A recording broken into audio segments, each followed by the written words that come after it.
Well, at the moment with us, we'll discuss this too, but at the moment with us, we have Mr. Arshad Azmi. Arshad Azmi साहब नमस्कार। हाँ, नमस्कार साहब। नमस्कार नमस्कार। अभी अभी हमारे साथ थे लक्ष्मण आगे साहब, उद्धव ठाकरे सेना के, जो स्टेट बैकवर्ड कमीशन के मेंबर हुआ करते थे, और उन्होंने क्योंकि आदरणीय सम्मानीय हमारे एकनाथ शिंदे साहब और बाकी सब लोग वो बैकवर्डनेस की डेफिनेशन को रिकग्नाइज ही नहीं कर रहे थे, परिभाषा को ही नहीं देख रहे थे, इसलिए उन्होंने इन प्रोटेस्ट रिजाइन कर दिया। लेकिन उनका सिर्फ एक चीज़ पे उन्होंने जो कहा, मैं आपसे सवाल पूछूंगा। राहुल गांधी जी पिछले 1 बरस से एक डिमांड रख रहे हैं सर, वन डिमांड, और वो ये है कि कास्ट बेस्ड सेंसस कराइए कि भारत में बैकवर्ड कौन है, ये कृपा करके कराइए हर एक जगह पर, भले वो हिंदू हो, मुसलमान हो, क्रिश्चियन हो, सिख हो, बुद्धिस्ट हो, जैन हो, जो भी हो, प्लीज उसमें बैकवर्ड कास्ट कितनी आती हैं, सोशली बैकवर्ड कितने लोग हैं, इकोनॉमिकली बैकवर्ड कितने लोग हैं। जब तक वो एम्पेरिकल डेटा, जब तक वो डेटा हमारे पास नहीं होगा, आप कैसे तय करेंगे कि किसको क्या देना है। अभी तो ऐसा है, अब तो पॉलिटिकली हो गया ना कि इसको इतना दे दो, इसको इतना दे दो, इसको इतना दे दो, जैसे अभी मराठा रिजर्वेशन का इन्होंने किया। और अगर मराठा रिजर्वेशन मिल गया है तो जरंगे पाटिल साहब दोबारा यानी कल एक बार फिर अनशन पर क्यों जाने वाले हैं? अरशद आजमी साहब। देखिए साहब, जो जाति जनगणना की बात है बहुत सिंपल सी बात है, और पूरे सभी लोगों को ये बात समझ में आ भी रही है कि जो लोग, जो देश में किसकी कितनी संख्या है, ये जब तक के इसको गिना नहीं जाएगा तब तक रिजर्वेशन किसको कितना मिल रहा है और कितना मिलना चाहिए, ये कैसे तय होगा। करेक्ट। आज 2011 के बाद से जनगणना हो नहीं रही है। जो कांग्रेस ने किया था उसको ये सरकार उसको भी जाहिर नहीं कर रही है। तो एकदम सिंपल सी बात है, इस पे कोई बहुत ज्यादा सर उठापटक करने की जरूरत नहीं है। सिंपल है कि भाई जिसके जितनी संख्या है उसको गिनकर उस हिसाब से जो लोग बैकवर्ड रह गए, बहुत सारे, अब बैकवर्ड तो क्या, मुझे लगता है कुछ मुट्ठी भरी लोग जो है वो फॉरवर्ड हैं, बाकी तो सभी लोगों को ये इस भाजपा की सरकार ने पिछले 10 सालों में बहुत बड़ी तादाद में लोगों को बैकवर्ड ही बना दिया है। तो ये देखिए, इसको जब तक कि ईमानदारी से आप, एक आदमी बोलते हैं कि आखिरी पायदान पे खड़ा हुआ आदमी, आज आखिरी पायदान पे एक नहीं है, आज आखिरी पायदान पे खड़े हुए लोग हजारों करोड़ों की तादाद में हो गए। तो उन तक पहुंचने का एक सिंपल सा रास्ता है। इसमें इतना बड़ा पहाड़ उठाने की क्या जरूरत है कि मोदी जी एकदम अड़कर ही बैठे हैं कि नहीं वो जाति जनगणना कराएंगे ही नहीं। महाराष्ट्र में रिजर्वेशन की बात है, महाराष्ट्र में रिजर्वेशन हमने सुना वाशी तक मनोज जरंगे पाटिल और उनके सभी साथी आए थे, और हम भी ये जानकारी मिली थी। लेकिन उसके बाद फिर वो एक जीआर कुछ उसमें उन्होंने स्कूल के उसमें ये किया, बाकी नौकरियों का जो वो मांग कर रहे थे, तो मुझे लगता है उस पर तो कोई खास बातचीत हुई नहीं, और थोड़ा सा सरप्राइज भी हुआ कि इमीडिएट वो मांग कर वापस चले गए। उन्हें समझ में आ रहा होगा जिस तरह से ये शिंदे सरकार खुद अपने ही एक मंत्री को ओबीसी वर्ग के उसमें लाकर सामने मराठा और वर्सेस ओबीसी को खड़ा कर दिया है। तो इससे थोड़ा सा लोगों को शक जाहिर हो रहा है कि ये सरकार रिजर्वेशन देने के मामले में बहुत ईमानदार नहीं है, बल्कि वो एक तरफ हाँ भी कर रही है और दूसरी तरफ एक वर्ग को भड़काकर उनके सामने भी खड़ा करके ये कोशिश कर रही है कि किसी तरह से ये मामला जो है यूं ही टलता रह जाए और किसी को देने का अपना वो भी हो जाए कि हम आपको दे रहे हैं रिजर्वेशन और देना भी ना पड़े। तो अरशद आजमी साहब, ये तो बात हो गई रिजर्वेशन की, ये तो बड़ा लंबा चलेगा, ये इतनी जल्दी खत्म होने वाला तो है नहीं। तो सर आप ये बताएं कि ये हो क्या रहा है मुंबई शहर में? मैंने तो पहली बार देखा, मैं तो यहाँ पे 1993 से यहाँ पर हूँ, 41 साल हो गए मुझको, मतलब 41 साल इस साल हो जाएंगे। मैंने तो कभी, सॉरी 31 साल हो जाएंगे इस साल, मैंने कभी ऐसा नहीं देखा। उल्लासनगर में एक भारतीय जनता पार्टी के एमएलए जो हैं, एकनाथ शिंदे साहब के जो लीडर हैं, उनके ऊपर गोली चला देते हैं, और कल ही फेसबुक लाइव के ऊपर गोली चल गई, दोनों आदमी मर गए। ये क्या हो रहा है सर? अरशद आजमी साहब, what is going on here?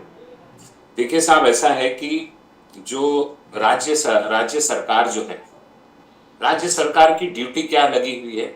सिर्फ ये ड्यूटी लगी है कि आपको लोकसभा के चुनाव में देश के प्रधानमंत्री नरेंद्र मोदी जो है वो तीसरी बार प्रधानमंत्री बनने की इच्छा उन्होंने जाहिर की है।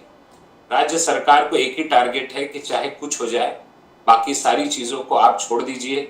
न सेफ्टी का देखिए, न सिक्योरिटी का देखिए, न महंगाई का देखिए, न बेरोजगारी का देखिए, न हेल्थ का देखिए, न अर्थव्यवस्था का देखिए। सिर्फ आप ये देखिए वोट कहां से आएगा, उसमें पूरी मशीनरी लगी हुई है।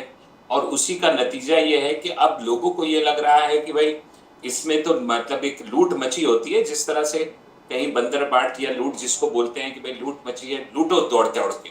तो हर आदमी चाह रहा है कि अपने हिस्से में कितना लूट कर वो घर लेकर चले जाए। उसी का नतीजा है ये जो गणपत गायकवाड़ जिसने अपना जो एमएलए ने गोली चलाई है, वो बीजेपी का एमएलए था और सामने शिंदे के एक्स कॉर्पोरेटर थे। उनके बीच झगड़ा था जमीन को लेकर। अब दोनों को लग रहा है कि सत्ता हमारी है, तो चाहे जैसी भी जमीन हो उस पर कब्जा कर लीजिए। जमीन के लिए गोली चल गई, वो मार दिए गए। अभिषेक घोसालकर का जो ये हुआ, वो भी सुनने में आता है कि कोई बीजेपी का ही कार्यकर्ता था जिसने मारा और फिर अपने आप को सुसाइड भी कर लिया। तो सरकारों को पड़ी नहीं है साहब, मुंबई शहर की हो या महाराष्ट्र की हो, सरकारों को पड़ी नहीं है। सरकारों को ये देखना है कि भाई किसी का निशान चुरा लो, किसी की पार्टी चुरा लो और उस तरह जबरन सत्ता हासिल करके किसी भी तरह सत्ता पे राज करो और दिन रात जो है वो लूटने का काम पूरे राज्य में भी हो रहा है और देश में भी हो रहा है। तो अर्थव्यवस्था भी पूरी तरह खराब हो चुकी है। अब सिक्योरिटी और सेफ्टी का मामला भी, जब ये बड़े बड़े नेता इस तरह की हरकत कर रहे हैं तो आप सोचिए ना एक आम आदमी की क्या वैल्यू होगी और एक आम आदमी को कितना अहमियत दे पाएंगे ये सत्ता में बैठे हुए। आजमी साहब कल मोदी जी ने कहा कि अब की बार 400 पार 400 प्लस करते हैं, वो 400 प्लस वो होगा। और कांग्रेस बोले कांग्रेस बहुत लेजी है, आलस्य में कोई कांग्रेस का हाथ नहीं पकड़ सकता। नेहरू जी ने कश्मीर से लेकर हर चीज में देश को नुकसान पहुंचाया है।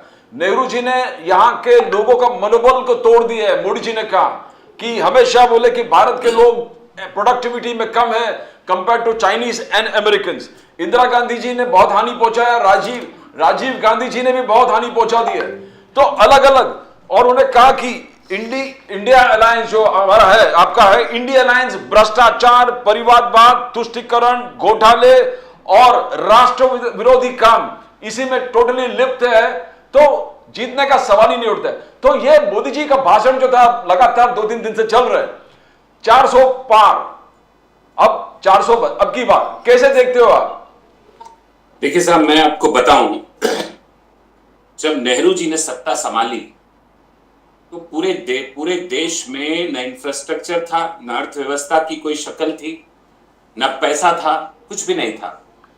किसानों के खेतों में जाने के लिए नहरें तक नहीं थी इस देश के अंदर। मुझे याद नहीं रहेगा, कुछ 1600 कुछ करोड़ का कुछ बजट था उस वक्त पूरे देश का। वहां से शुरुआत की थी नेहरू जी ने।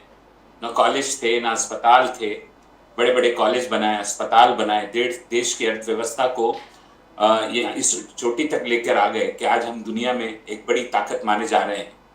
यहाँ तक के लोगों के पास आप ये समझ लीजिए कि रोजगार के नाम पर बस यही था कि वो बंजर जमीनों को सींचे और उसमें से अनाज पैदा करें, और उसके लिए पानी भी नहीं था लोगों के पास। तो नेहरू जी ने वहां से देश को लेकर वो आगे बढ़े थे, और उस वक्त देश को आगे लेकर बढ़े थे जब अंग्रेज जो है जाते जाते इस देश के अंदर लोगों के बीच में हिंदू मुस्लिम की कह लीजिए, जैसे भी कह लीजिए, एक नफरत की बहुत बड़ी खाई छोड़कर गए थे। उस खाई को पाटा, लोगों के बीच में ये एहसास दिलाया कि ये देश को बनाने के लिए हर व्यक्ति का योगदान लगेगा, और उसके बाद हर व्यक्ति ने नेहरू जी के साथ योगदान दिया। नेहरू जी वो आदमी थे जिन्होंने इस देश की एकता और अखंडता को बनाने के लिए दिन रात मेहनत किया, तब जाके भारत के लोग एकजुट हुए और कंधे से कंधा मिलाकर खड़े हो गए।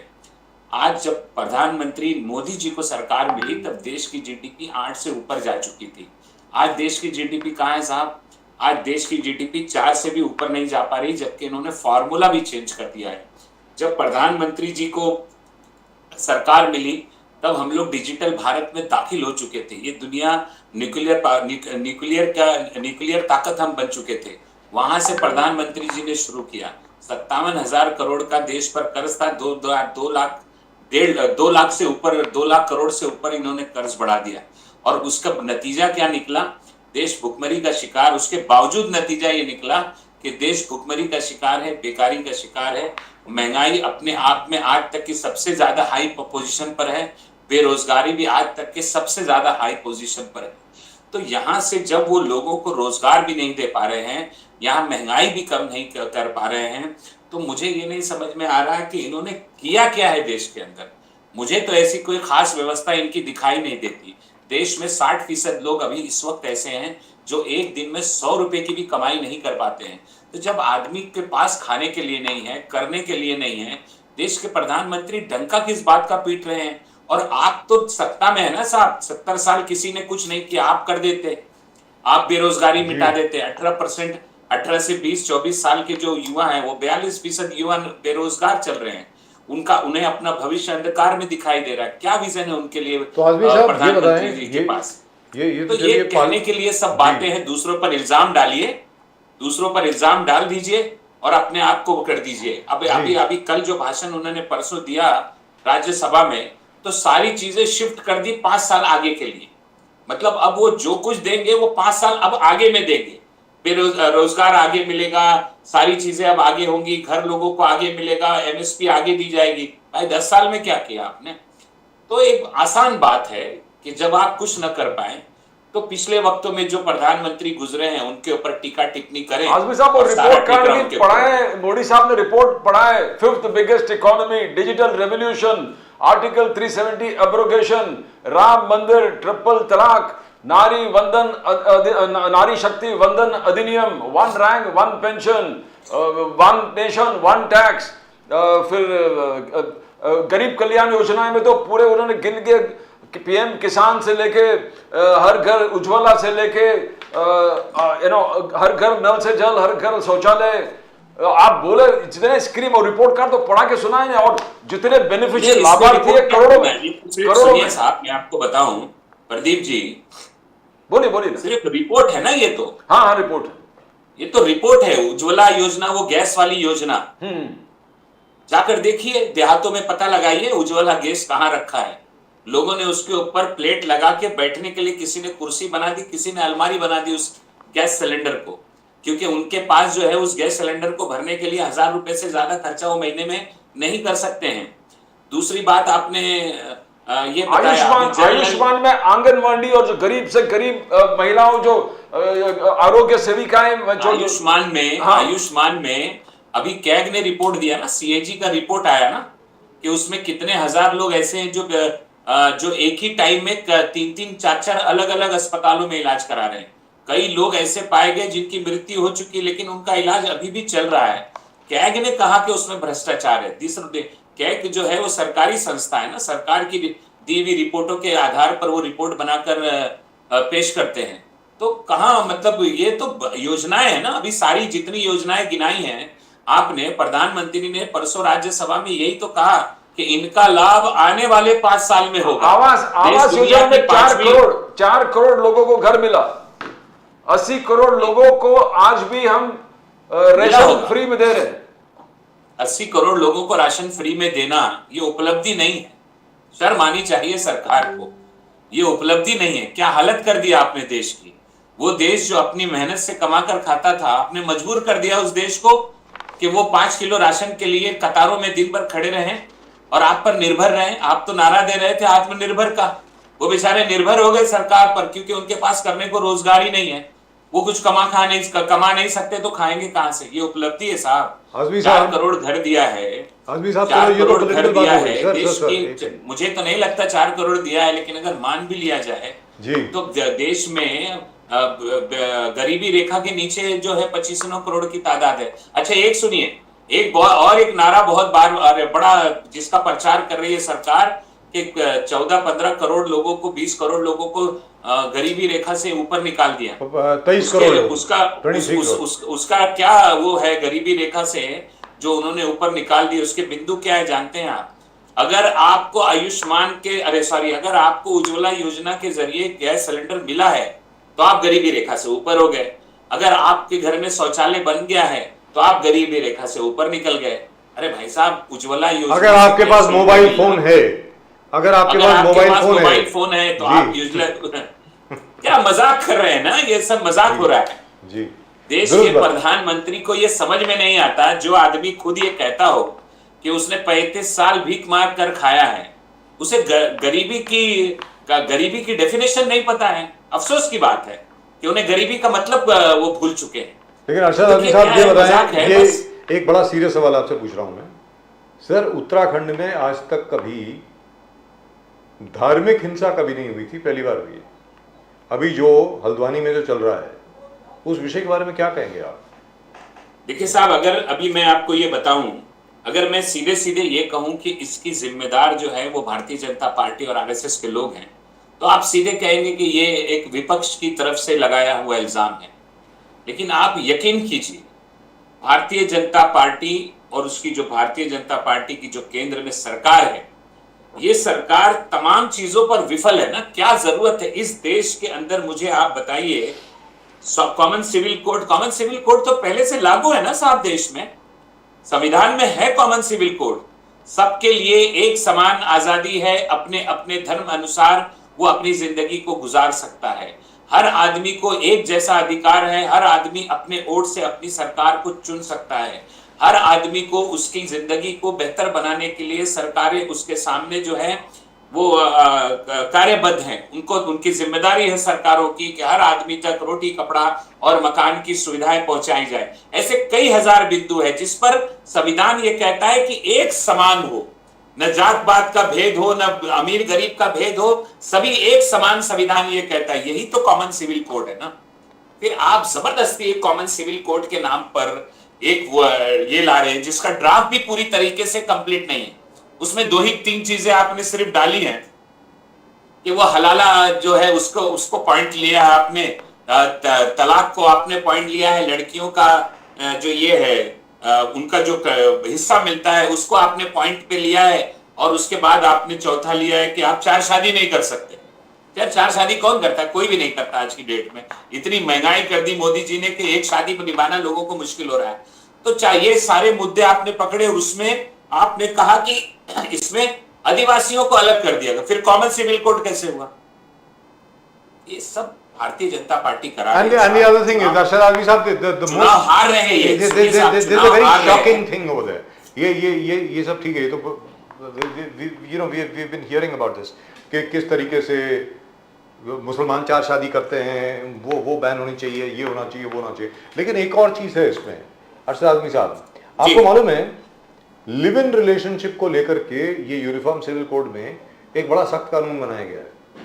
अगर आप किसी महिला के साथ रहते हैं या कोई महिला किसी मर्द के साथ रहती है, भले ही वो लिव इन रिलेशनशिप में ना हो, लेकिन अगर वो एक ही छत के नीचे रहते हैं, भले ही पेइंग गेस्ट हो, आपको 1 महीने के अंदर अंदर लोकल मैजिस्ट्रेट को इन्फॉर्म करना है कि we are in a live in relationship. अगर आप 1 महीने के अंदर इन्फॉर्म नहीं करेंगे, it will be called a criminal offence. I think that is invasion of privacy. अभी this is crazy, absolutely crazy. ये क्या हो गया लोगों को? अब आप लोगों के बेडरूम के अंदर झांकेंगे ये देखने के लिए कि कौन किसके साथ रह रहा है, कौन क्या कर रहा है। आजमी साहब, देखिए साहब, मैं तो इस पर यही कहूंगा कि ये जो सरकार है ना जी, इनके पास कोई विजन है नहीं। ये थक गए हैं, ये खुद भी थक गए हैं, इवेंट कर करके ये खुद भी थक रहे हैं। ऐसी बात नहीं है। आपने देखा होगा पिछले दिनों अचानक से जो है पहले तो ये सब प्रचार, बहुत सारा इवेंट हुआ पिछले दिनों, जो कुछ भी इवेंट हुआ, उसके बाद फिर अचानक से वो सारी चर्चा गायब हो गई। अब उस चर्चा को दोबारा लाना है पब्लिक के बीच में, कुछ अलग चर्चा लानी है, और उस चर्चा को इस तरह से लाना है कि उसमें हिंदू मुस्लिम का एंगल भी हो। इस तरीके से लोगों के जहन में दोबारा से घुसना है। तो मैं तो मतलब असमर्थ हूँ इन तमाम बातों पे कोई चर्चा करने के लिए भी। मुझे लगता नहीं है कि इनके बारे में कोई खास चर्चा आप करनी चाहिए, क्योंकि देश का मूड जो है वो बहुत अलग तरीके से जा रहा है। भले कितने भी सर्वे लाकर, कितने भी प्री पोल बताकर ये लोग सरकार को जिताता हुआ बता दें, बट आजमी साहब आपके सामने चैलेंज बहुत है। आपको 53 प्लस से पहुंचना है, 270 प्लस 272 क्रॉस करना है सरकार बनाने के लिए। यह बहुत बड़ा चैलेंज है। राहुल गांधी जी का भारत जोड़ो न्याय यात्रा सही दिशा में है, बहुत सही दिशा में है, बट क्या ये मोबिलाइज कर पाएंगे? बिकॉज बीजेपी का कहना है आपको कुछ मिला नहीं है, तो हमने नॉर्थ साउथ डिवाइड कर दिया है।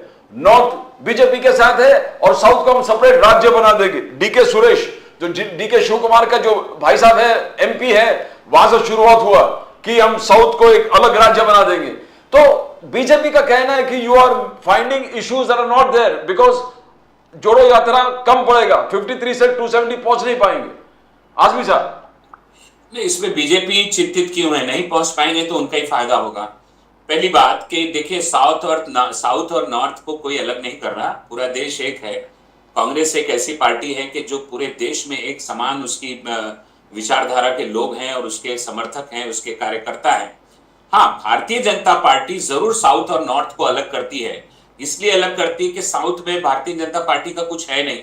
हालांकि पिछले दिनों बहुत सारा प्रयास किया, प्रधानमंत्री ने बहुत दौड़े, वो तमिलनाडु और दूसरे साउथ के इलाकों में बहुत यहाँ वहां दौड़ भाग उन्होंने की, लेकिन कोई खास उन्हें मतलब कोई खास कामयाबी नहीं मिली। तो वो जरूर साउथ और नॉर्थ को अलग अलग करके देखते हैं, लेकिन हमारे लिए तो पूरा देश एक है, पूरे पैन इंडिया कांग्रेस पार्टी की छवि है। दूसरी बात ये साहब कि नॉर्थ में भी जो है ना, देखिए नॉर्थ में आप एक बात समझ लीजिए, ठीक है पिछले दिनों ये भारतीय जनता पार्टी को काफी वोट मिला, सब कुछ मिला, लेकिन नॉर्थ के लोग भी तो लोग ही है ना। महंगाई और बेरोजगारी उन्हें भी तो छूती है ना। आज हालात क्या है साहब, आप देखिए कि लोगों के दरमियान आज इस तरह की बातें हो रही हैं कि अगर और 5 साल ये सरकार रह गई तो लोग अभी तो 5 किलो राशन मिल रहा है, अगले ये जीतने के बाद जब मोदी जी को ये लगेगा कि वो अचूक हैं और दुनिया में उन्हें कोई हरा नहीं सकता, तो ये 5 किलो राशन बंद हो जाएगा और लोग फिर जो है वो बेचारे कटोरा लेके सड़कों पर घूमेंगे। ये तक डर एक आम आदमी के अंदर जो है अंदर भीतर तक जा चुका है। तो ये खाली बीजे हमको 53 से 200 तक पहुंचना है। देखिए जनता जिस दिन ये चाह लेगी कि कौन सत्ता में रहेगा और कौन सत्ता से बाहर जाएगा, तो 300 वाले 30 पर आ जाएंगे साहब और 50 वाले जो है वो बहुमत पार कर जाएंगे। क्या बात है साहब, वंडरफुल।